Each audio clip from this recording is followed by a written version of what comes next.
welcome back to the Discover Fort Smith podcast. My name is Josh Buthink. I'm with the city of Fort Smith, and I'm with my lovely co-host, Ashley Baggett, who's with the Convention and Visitors Bureau, also known as Discover Fort Smith. And we've got an incredible podcast episode for you today.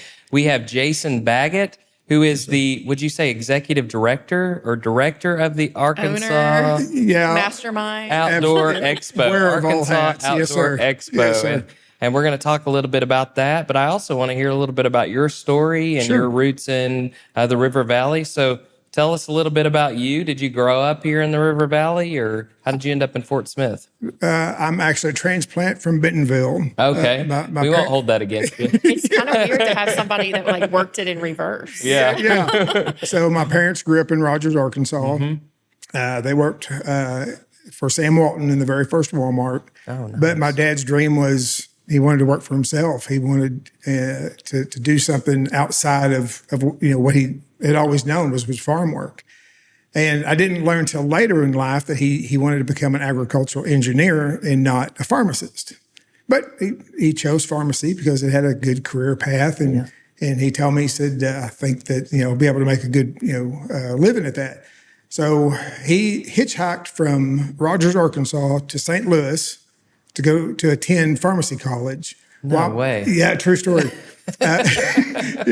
While my mom worked as a telephone operator in Rogers at Southwestern Bell.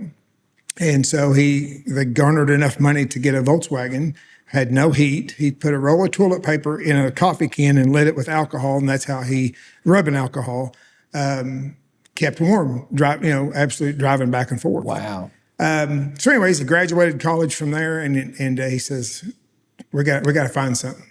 So they found a pharmacy in Prairie Grove, Arkansas, that was for sale. They went to visit it. I think it was on a Saturday morning, if I remember the story correctly, and it was still burning. It had burned overnight. Oh my gosh. And so my mom, the true warrior that she was, she says, okay, plan B.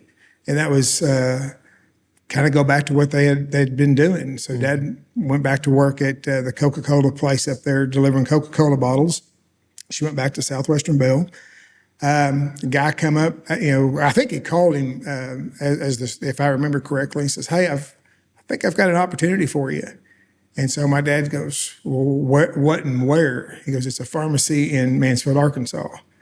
And so they made the trek over the Boston Mountains, drove down to it. And it wasn't your pharmacy that most people know today. It was, the pharmacy was probably a 16th the size of the building. Okay, you could buy boots, you could buy a shovel, you could buy a bag of flour. It was a true mercantile store right there in the middle of Mansfield. So we moved down here, and they worked out a deal with the owner, and he went to work there. And then so the original owner retired. My dad took it on. It was Barnes Mercantile to begin with. And they changed it to Don's Drug, but they still kept the old vintage, retro-looking signage, all black and white building, beautiful building. And then one day it caught fire and burned to the ground. That talk about a run of bad luck, like two buildings catching fire. Yeah. Or God's plan. Or God's plan, And so I've heard more. I've said this time and time again. I've learned more about my parents since they've passed, than I ever had before. Yeah. And people keep coming up to me and they're telling me stories, and it all revolves around community and servancy. So it was a blessing for that drugstore in Prairie Grove to catch fire for us to get transplanted down here. Nice. So what did he do after that caught fire? What was like the next step in his journey? So the story goes, he was literally across the street watching it burn. And the banker down the street walked up and says, hey, what are you doing? And my dad said, looked at him like, are you kidding me? I'm watching my pharmacy, my livelihood burn to the ground. Yeah. And the guy goes, no, what are you doing? And so my dad stood up and he looked him straight in the face. He goes, we have an office, we have pen and paper, a telephone, whatever you need to conduct business outside of the actual, pharmaceuticals to continue business. And my dad said, this guy's crazy. What is he thinking? But that's what they did. Him and my mom went down there to that bank, and they went to work. I think it lasted like probably 2 months, and maybe not even that long, until the laundromat right down the street moved all the machines out and said, rent free. Wow. Let's get it going. And I remember as a kid, I was probably 6, 7 years old. I remember sitting outside watching the trucks roll up and grabbing what I could, because a lot of those pharmaceuticals come from right down the street, the old McKesson building. Okay. Yeah, and there we go. They rebuilt, and wow. It's an incredible story. That is amazing. And I love how the community really got behind you all, you know? if it was not for the community, I would not be right here. Yeah. And that's kind of what I was segueing to. A lady, sweet little old lady, came to me years later after my dad passed away, and she said, "Did you ever hear the story about the drugstore burning?" And I said, "Well, I've got so many of them." And, in typical grandmother fashion, she got right in front of me and she says, I think it was her mother or grandmother. I want to say it was her mother. Looked them in the face and said, "We need you as bad as you need us." Yeah. So it was one of those type of situations where the business couldn't flourish without the community, and the community needed that pharmacy there. Yeah. Where else would they go? Yeah, You'd have to travel quite far to get. Absolutely. Because what was so ironic about that pharmacy, and I all of my memories, I was raised in that pharmacy. My dad was a pharmacist, okay, but he was also a veterinarian. He was someone's doctor. He was someone's best friend, maybe someone's only family member. And my mom and dad used it as their ministry. They would do things that they wouldn't talk about. No one. I mean, there wasn't social media back there, so it was really easy to work in the shadows. Yeah. And it was a blessing to a lot of people. Wow, man! Thank you for sharing that Absolutely. story with us. Yeah. So tell us a little bit about what you're doing now with the Arkansas Outdoor Expo. What is it, and then how did it get started? How did that come to life? So again, going back to my childhood, I loved to hunt and fish. Yeah. And expos were a way, trade shows were a way for kids like me to go and meet our idols. The professional fishermen and the hunters, and seeing what's new, coming out, because there was, that's how you learned about things outside of, a newspaper or maybe a segment on the news and outdoor aspect. And I always had a heart for it, loved going to it. And in fact, as we chased antique cars with my dad, my mom would try and pinpoint expos during certain times of year so we could go to them, because she loved fishing. Yeah. And, so it's always kind of been on my heart. And then later in life, when I worked in the outdoor industry, started working at outdoor shows, worked in Vegas, all the big shows stateside. Nice. Then a good friend of ours, her name is Stebbins, she came to me one night and she says, "I got a question." And I said, "Oh boy." Now, Stephanie, when she came to you and she had a question, it wasn't a question. It was, "I'm going to do this, but I kind of want you to help me." Yeah. Okay. And she had a very sincere way of saying that. And like I told you, she was a firecracker. So I told her everything I thought that we needed to do. But I said, I want to work kind of in the shadows, because I was already working, for someone else, and I didn't want there to be any, issues there. And she looked at me and she says, "I got it." So her and her group had I believe it was the River Valley Adventure Expo in Fort Smith in 2019. Okay. Then COVID. And it like the legs couldn't get back underneath it for some reason. Well, then Stephanie passed away in 2022, unexpectedly. So it just kind of went nowhere.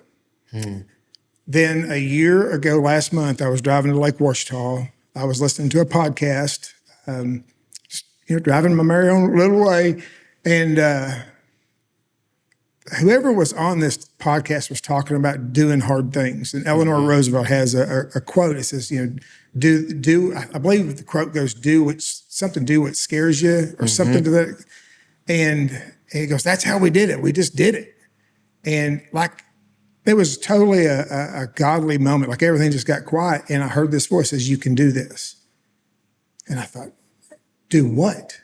And then he went on talking about traveling to expo shows and how expos were such they're a vital part of a community and business and, all this. And now with social media influencers, so I'm thinking, oh boy.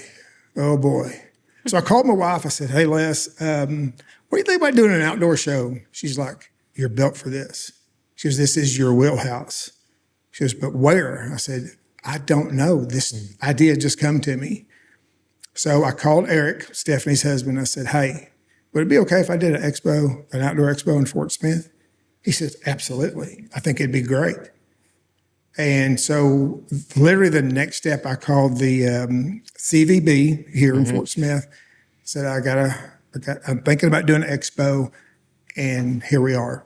That's awesome. I mean, it's literally been that fast. That's awesome. Yeah. So when is the expo? And So it's January 16th and 17th, 2026. Okay, and it's at the convention center? Fort Smith Convention Center. Yes, sir. Great. So sorry, go ahead. No. I will say, when he called Paige from our sales team, like this was one of her very first events. Yes. Like she was brand new. Yeah. And she comes and she's like, I think this is it. I'm really excited about this project. And I think she caught on to your passion for it all, and just really enjoyed it. But, I think for us, it was like, okay, like this is what the convention center is built for. Yes. Like, let's put things in there that the convention center was actually built for. Yes. So we appreciate you bringing this opportunity and Paige, back into the whole group has been great. Yeah.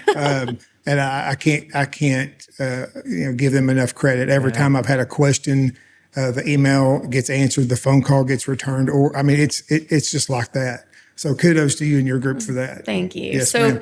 talk to us about vendors. Yeah. So that's kind of the interesting part about this. So I've been gauging everything on memories, like, what I want, like me as a kid, like what did I want to see as a vendor?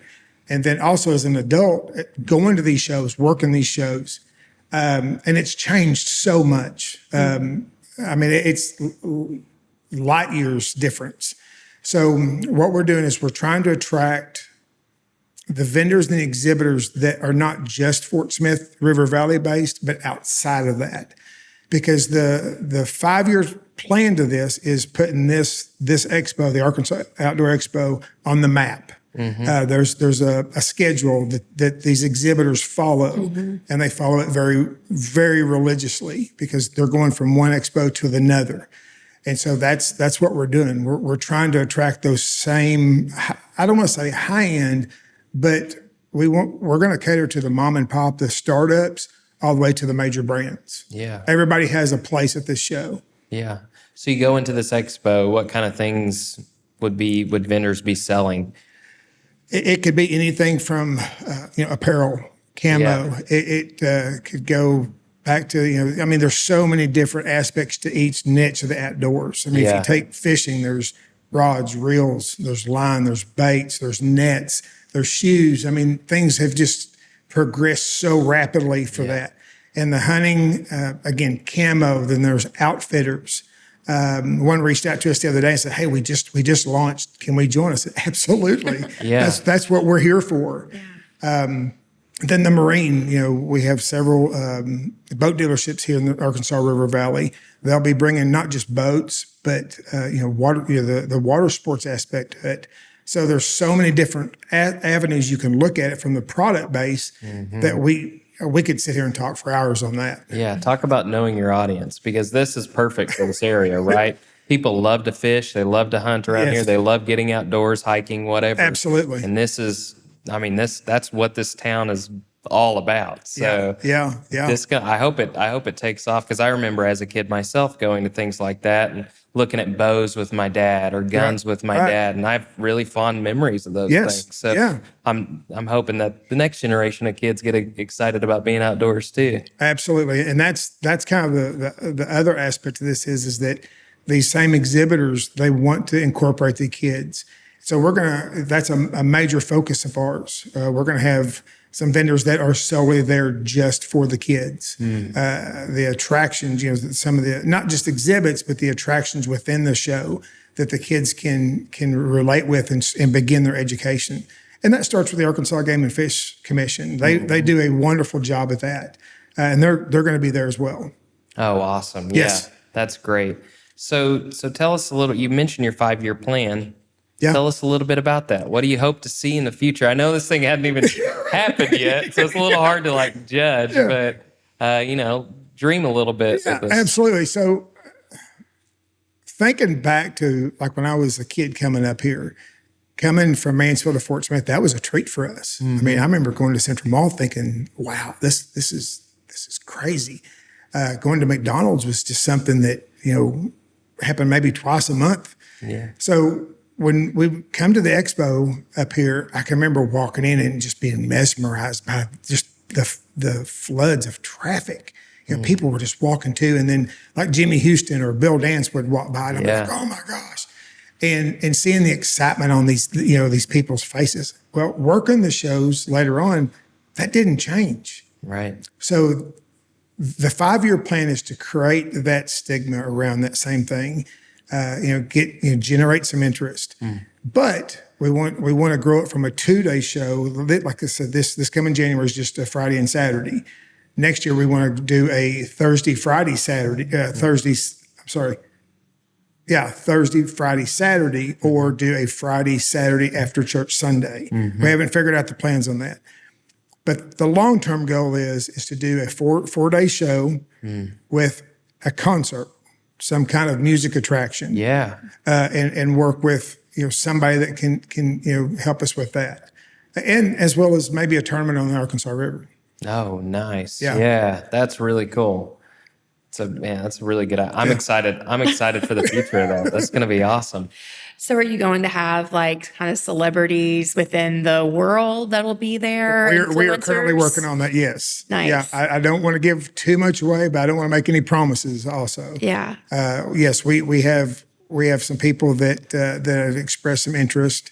They like what our website, our brand. And that's something to me that was important in this, that if we're going to host this in Fort Smith, it's going to be done on a very top level, very professional level. And that starts with our media, social, our website, social media, right out to the flyers that we've been passing around. So, and it's attracted some people. Yes, ma'am. Very That's nice. awesome. So you got to come to see who's going to be there at the Arkansas Outdoor Expo. And we'll be releasing some stuff as we kind of get there, but we're going to hold some surprises. Yeah. How do people find you? What's the website? What's the social media? Yes. So the website is ArkansasOutdoorExpo.com, and that's at Arkansas Outdoor Expo on all social media platforms. Oh, that's awesome. I just love the logo on the hat. Like I'm already that's great. on the brands and how cool that looks. And that's one of the things that we wanted. We wanted it to create not just a one-time show, but we wanted to create a brand about this that's in Fort Smith, that we own it here. It's here. And it starts with the logo. Yeah. Very nice. That's awesome. So what's it like building something from the ground up like this? It's tough. Yeah. It's tough. You wear a lot of hats, but with everything I've done, every entrepreneurial venture I've done, you go into it, that there's risk involved. That failure it could happen. Yeah. But there's also the opportunity for success. And the good Lord has blessed me with the right people every time. Yeah. I've got my failures. I think anybody that's done anything successful has to fail. Right. But I've been blessed with some amazing people along this journey. From our website, Jeremy Price he just did a great job, and he come to me. Oh yeah, Jeremy Price. Yeah, he's a great guy. I had no idea who Jeremy was, and he came in. He's like, "Hey, I'm in. What do I need to do?" Yeah. And then it just started rolling from there. Yeah. So kind of backstory.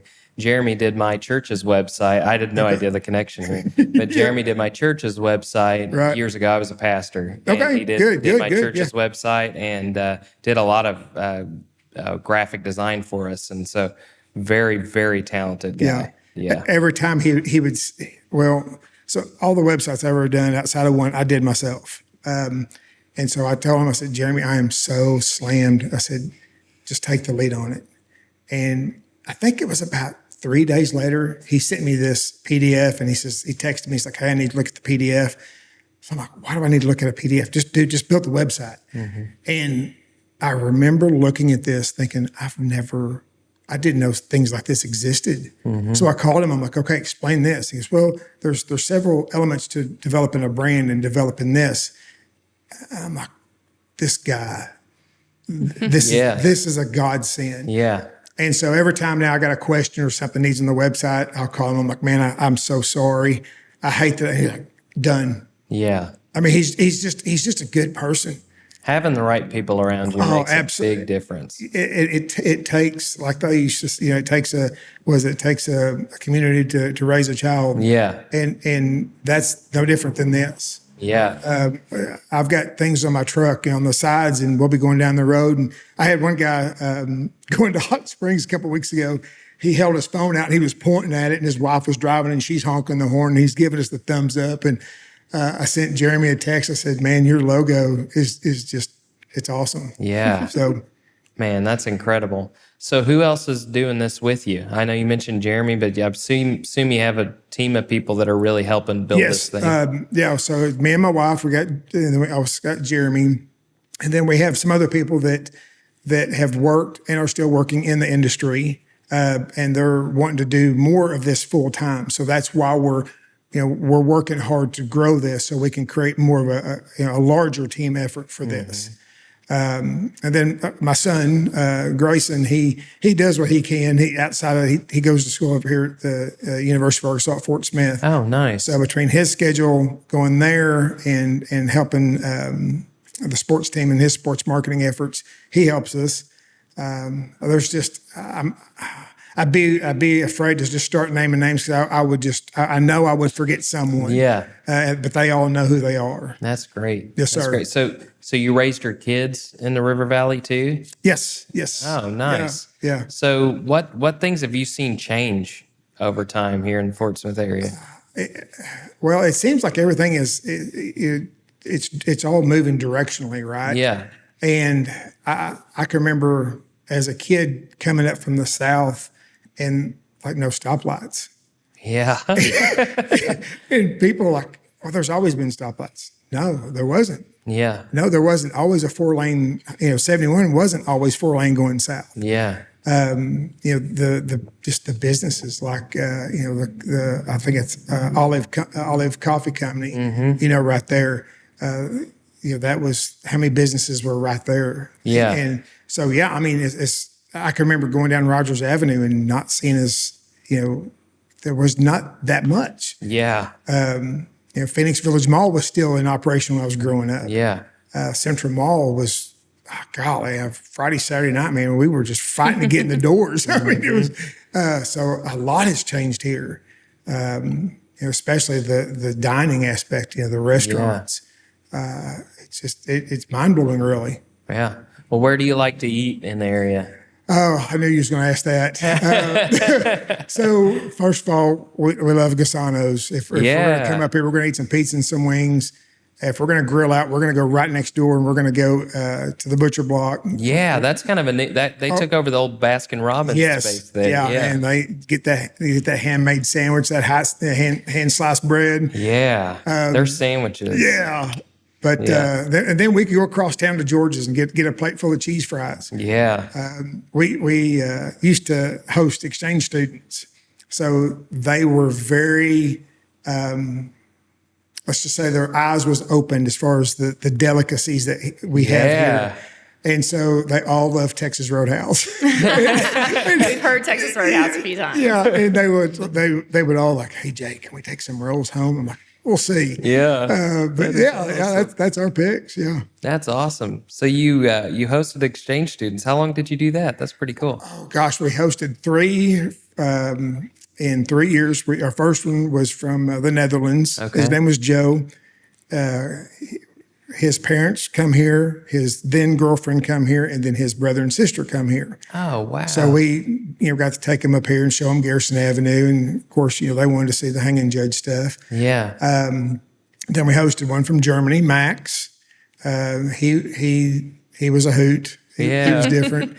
Then we hosted Axel from Denmark, and his family, ever since he's left, they come back once a year, specifically around the July 4th, and spend anywhere between 2 to 4 weeks with us. Oh, wow. Yeah. That is awesome. I love that. They love the rural setting. They love just the community. You know, the hey, good morning, how you doing when you open a door?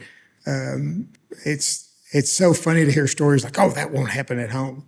And as my son's holding the door for a lady, and she's thanking him for that, and he's like, you just wouldn't see that. Yeah. It was very interesting. And I'm told, I've sat and talked to Colonel Idy at the Ebbing Air National Guard. He's over the 85th Fighter Group, and he's told me that's one of the reasons why they chose Fort Smith was the welcome, the open arms of the people here. Absolutely. And people holding doors open for people and saying thank you. How's your day going? You know what I mean? Like things you just take for granted if you're from here or from the area. But it is different. And that is one of the reasons people find this area attractive. Funny story, I'm talking about that. Joe, our first exchange student from the Netherlands, we were sitting at Texas Roadhouse. It was his birthday. So, he had to sit on the saddle. And, everybody, That's such a great memory.